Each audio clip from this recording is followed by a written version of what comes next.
Hello viewers, ஐஎஸ்எஸ்சிபிலேருந்து நான் பானுசங்கர் பேசுகிறேன். இன்னைக்கு தகி பல்லா அப்படி பண்ணுறேன். நான் அதை உங்கள் கூட ஷேர் பண்ணிக்கிறேன். ஆக்சுவலி இது வந்து பஞ்சாபிஸ் பண்ணுறது. இது ஒன்றும் இல்லை, நம்ம பண்ணுற தயிர் வடை தான். அதுலேயே அவள் ஒரு சில ட்விஸ்ட்டை பண்ணியிருக்கான். நான் வந்து இப்போ ஃபர்ஸ்ட் ஸ்டெப் மட்டும் உங்களுக்கு சொல்கிறேன். அதுக்கப்புறமா இது முடிஞ்ச உடனே அடுத்த ஸ்டெப் சொன்னால் உங்களுக்கு ஈஸியாக இருக்கும். அதாவது ஒரு அழகாக்கு உளுத்தம்பருப்பு தண்ணியில் ஊற போட்டு நல்லா ஒரு 3 to 4 hours நம்ம இட்லிக்கு எவ்வளோ நாளி ஊற போடுறோமோ அந்த மாதிரி ஊற போட்ட போகிறோம். அதுக்கப்புறம் தண்ணி எல்லாம் வடிச்சிட்டு கிரைண்டரில் அரைச்சா நல்லா வருது.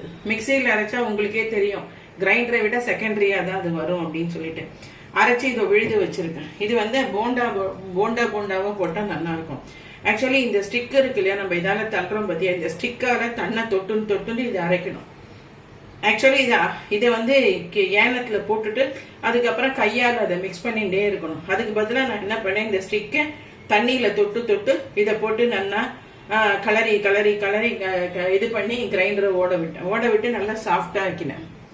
அதுக்கப்புறம் இது ரொம்ப காய வேண்டாம், எண்ணெய் ஓரளவுக்கு காஞ்சா போறோம். ஒரு நம்ம இதுக்கு போடுற மாதிரி, ஏன்னா மொறுன்னு இதை எடுக்க போறது இல்லை, நம்ம கொஞ்சம் வெள்ளையா தான் இருக்கும். அப்பதான் தயிர் வடை வந்து பார்க்க ஒயிட்டா நல்லா இருக்கும். இந்த மாதிரி உருட்டி போட்டணும். கிரைண்டர்ல அரைச்சா நல்லா ஃபர்ஸ்ட் கிளாஸா வரும் உங்களுக்கு. அது உங்களுக்கு நான் சொல்ல வேண்டாம், அது உங்களுக்கே தெரியும்.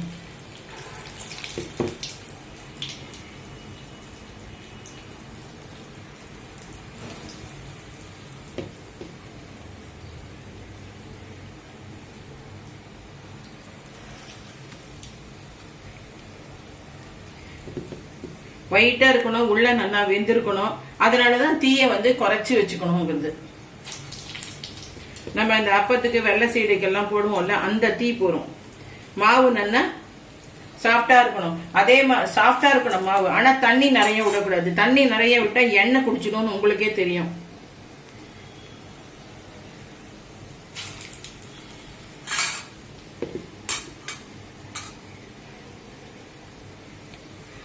ஸோ இந்த மாதிரி போட்டிருந்தோம், போண்டாவா போட்டிருந்தோம். வடையா வேணும்னாலும் போட்டுக்கலாம், நம்ம இஷ்டம். ஆக்சுவலி பஞ்சாபிஸ் பண்றது இந்த மாதிரி போண்டாவா உருட்டி போட்டு தான் பண்ணுவோம். இதுல வந்து அரைக்கும் போது ஒரு துளியோண்டு கொத்தமல்லி, 2 பச்சை மிளகாய், துளியோண்டு உப்பு. ஜாஸ்தி போடக்கூடாது. ஜாஸ்தி போட்டான்னா இந்த போண்டாவோட கலர் மாறிடும். அது வந்து ஒயிட்டா இருக்கணும். நம்ம எடுக்கிறச்சேவே தயிர் வடைக்குன்னு ஒரு பதத்துல எடுப்போம் இல்லையா, அதுதான் இதுக்கும் எடுக்கணும் நம்ம. அதனால அதை பார்த்து பக்குவமா அரைக்கணும்.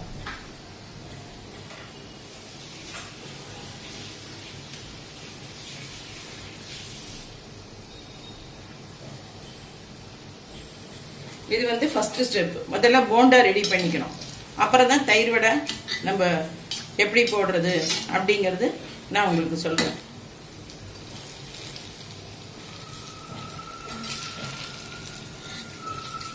இது போட்ட உடனே எண்ணெயில போட்ட உடனே பெருசா போயிட்டு,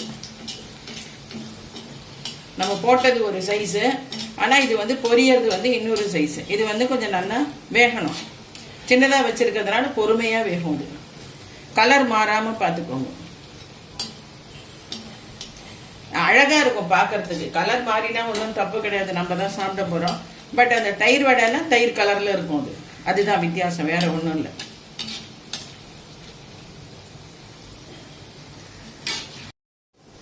இப்ப பாருங்க, ஒரு ஈடு எடுத்துட்டேன். எவ்வளவு ஒயிட்டா நல்லா வந்திருக்கு, உள்ளேயும் நல்லா வெந்திருக்குது. அதே போல இப்ப அடுத்த ஈடு போட்டிருக்கேன். இதுதாங்க கலர். இந்த கலர்ல எடுத்தேன்ல, அது நல்லா இருக்கும். ஒன்னு ஓபன் பண்ணியே காமிக்கிறேன். இங்க பாருங்க எப்படி வெந்திருக்கு பாருங்க,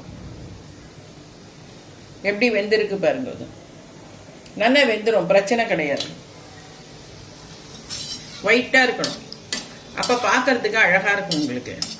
தயிர் வடை இந்த மாதிரி எல்லா வடையும் பொரிச்சு முதல்ல எடுத்து இந்த மாதிரி ஒரு கறிவடி தட்டுல போட்டு வச்சுக்கோங்க. எண்ணெய் எல்லாம் கூட இருந்தா வடிஞ்சிடும். இது நம்ம கிரைண்டர்ல அரைக்கிறதுனால அவ்வளவா எண்ணெய் குடிக்காது. இப்ப பாருங்க, இந்த போண்டா எல்லாம் நல்லா வெள்ளை கலர்ல எடுத்து பொரிச்சுட்டேன். நல்லா பொரிச்சு வச்சிருக்கேன். எண்ணெய் குடிக்கவே இல்லை. இதுல நம்ம கிரைண்டர்ல அரைச்சதுனால எண்ணெய் குடிக்கவே இல்லை. இப்ப அடுத்த செக்மெண்ட் என்னன்னா, இந்த ஒரு கண்டெய்னர்ல வந்து வெந்நீர் வச்சிருக்கேன். கொஞ்சம் நறுக்குன்னு சுட்ட போறோம், ஜாஸ்தி சுட வேண்டாம். லியூக்வார்மை விட கொஞ்சம் கூடுதலா இருந்தா போறோம். இதுல வந்து நம்ம கொஞ்சம் உப்பு ஏற்கனவே இந்த மாவுல உப்பு போட்டிருக்கோம். இதுல வந்து கொஞ்சம் உப்பு ஜாஸ்தி போட்டுறாதீங்க, கரிச்சிட போகுது. கொஞ்சம் கொஞ்சமா போட்டுக்கோங்க. அது கொஞ்சம் இதுவா இருந்தா தான் நல்லா இருக்கும். ரொம்ப உப்பு போட்டா நல்லா இருக்காது. அப்புறம் வந்து கொஞ்சம் பெருங்காய பொடி.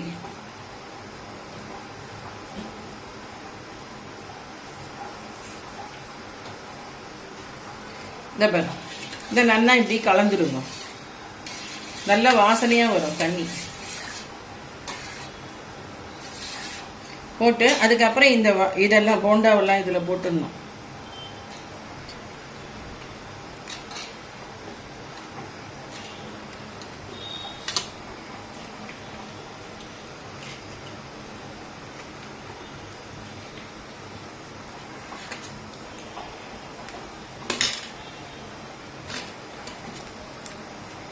இதெல்லாம் நல்லா போட்டு ஒரு 5 மினிட்ஸ் ஊறணும். ஊறிட்டு அதுக்கப்புறம் புழிஞ்சு எடுத்து இன்னொரு பாத்திரத்துல போட்டுக்கணும்.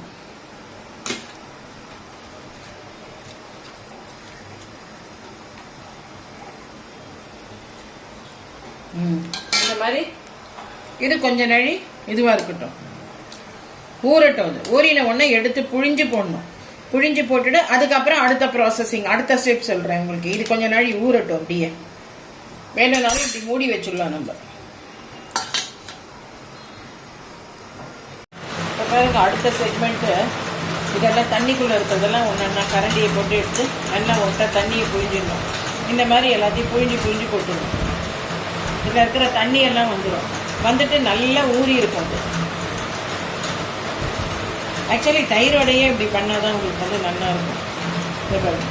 ரொம்ப அமுக்காது இல்லைன்னா அதை வந்து ரொம்ப டெலிகேட்டாக அமுக்கி தண்ணி எடுக்கணும். நீங்கள் பாடு ரொம்ப அமுக்கினா அது பாடு மாவு மாதிரி ஆகிடும். அப்புறமா இதை எல்லாத்தையும் எடுத்து இந்த மாதிரி போட்டுருணும். இது வந்து அடுத்த செக்மெண்ட். ஸ்டெப் பை ஸ்டெப்பாக ஒன்றா நான் காமிக்கிறேன். இப்போ பாருங்க, இப்போ அடுத்த செக்மெண்ட் பாருங்க. இது 1 லிட்டர் வந்து கோவிந்த் தகி வெளியிலேருந்து தான் வாங்கிட்டு வந்தேன். கடை தயிர். நம்மளோட தயிர் போட்டானாக்கா அதில் வந்து ஒரு புளிப்புன்னு வந்துடும். இது வந்து இந்த கடை தயிர் தான். நிறைய பிராண்டு கிடைக்கிறது. வாரணா கிடைக்கிறது, அப்புறமா வந்து மில்கி மிஸ்ட் இருக்கு, கோவர்தன் இருக்கு, கோவிந்த் இருக்கு. இந்த பாருங்க, இந்த தயிரை இப்படி ஊற்றிடுங்க. ஊற்றிட்டு இதில் வந்து கொஞ்சம் பொடி சர்க்கரையை போட்டுடுங்க. பிட்டி சுகர் சொல்லுவா இல்லையா, இதை யூஸ் பண்ணணும். இந்த பிட்டி சுகர் வந்து 2 குழுக்கரண்டி, சின்ன குழுக்கரண்டியாக அந்த ஸ்வீட்னஸ் உண்டு இதில். இதை போட்டு இதை நல்லா கலந்துருங்க. அப்படி இந்த மத்தை வச்சு இப்படி பண்ணிடுங்க.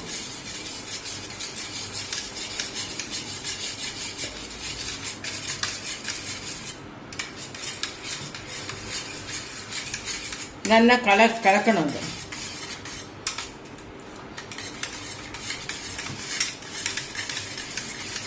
நல்லா மிக்ஸ் ஆகிடும். இதில்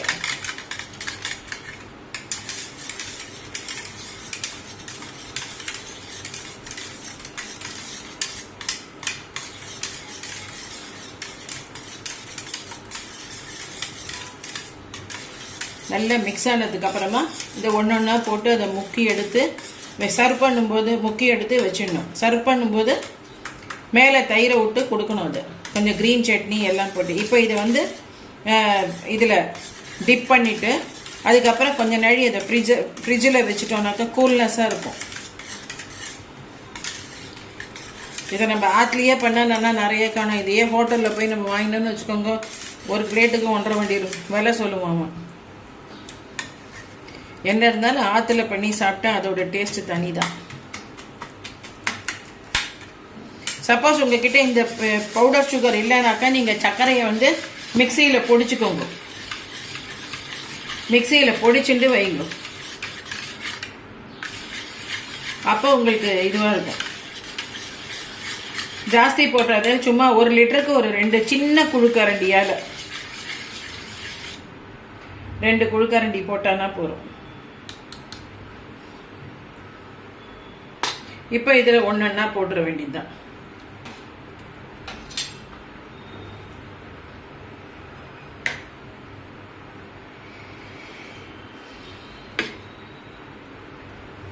ஒன்றா போட்டு நம்ம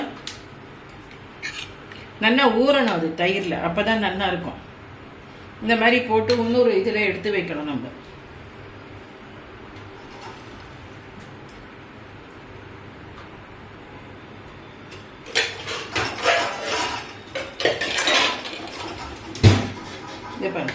இந்த மாதிரி ஒரு பாத்திரத்தில் நம்ம எடுத்து வச்சிடணும்.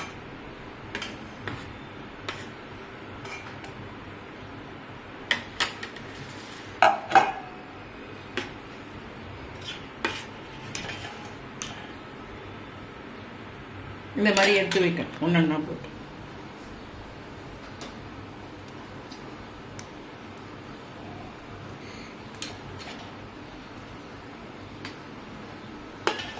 அது நல்லா சில்னஸ் ஆனதுக்கு அப்புறமா சில்டாக குழந்தைகளுக்கு கொடுத்தானா சூப்பராக இருக்கும். இப்போ பெரியவாளே அப்படி தான் சாப்பிடுவான்னு வச்சுக்கோங்க.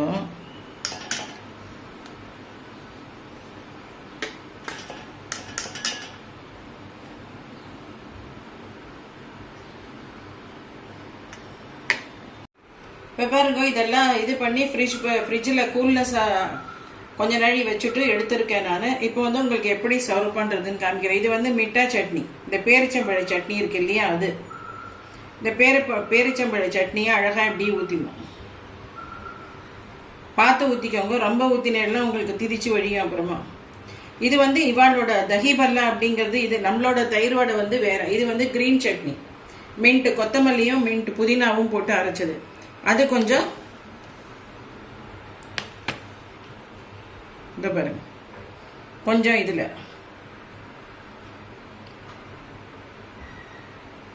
அச்சா இது. அதுக்கப்புறம் இது வந்து காஷ்மீரி ரெட் சில்லி பவுடர்,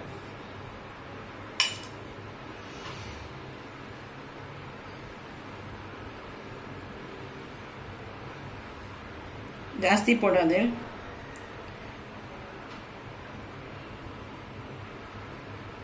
இந்த மாதிரி பண்ணும்.